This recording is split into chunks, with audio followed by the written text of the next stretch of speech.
gostinho deste altar.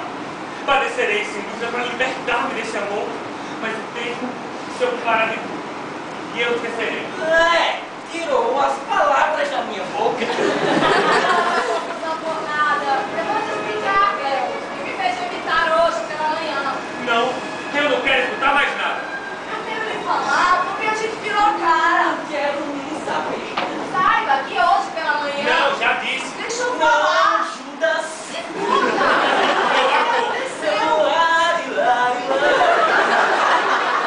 Eu quero te ajudar. Encerre nas suas ideias e faça o que preferir. Já que é assim, vai para o teu lado e fixe que poderá ter. Examinemos então os motivos daquela acolhida matinal tão calorosa. Passou a minha vontade de falar. Vejamos então que história é essa. Aproveitar, eu esqueci. Diga-me. Não digo mais nada. E a explicação era... Não lhe deu nenhum. Lucílio, Não. Nicole. queres assim? Então, sua ingrata, já que não te preocupas com as minhas penas, justificando o tratamento indigno a que te submeteste, e serás viver pela última vez na vida.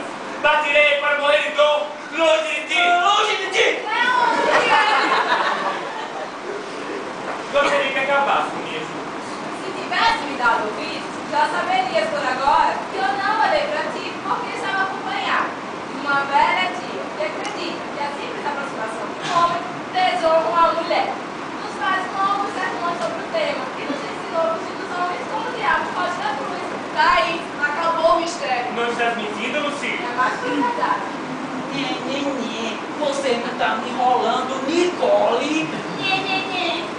Juro por tudo que é mais sagrado do mundo. Vamos acreditar nisso?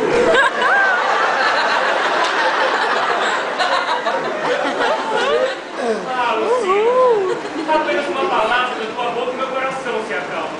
Como é fácil deixar se enganar por quem se ama. Como a gente se deixa enganar por essas criaturas de diabo?